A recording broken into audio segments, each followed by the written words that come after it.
Hi guys, welcome to my channel. Today we will write essay cricket. Let's get started. Cricket is the most popular sport in the world. Cricket is the game played with bat and ball. This is a team game. This game played with 11 players in each side of the two teams. The person who hits the ball is called the batsman and a person who bowls is called bowler.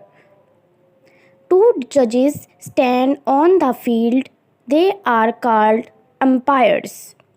A set of 6 balls bowled by bowler is an over in cricket. There are many trees of cricket like one day, test match, and T20. The award is given to the winner team. Cricket makes us physically fit.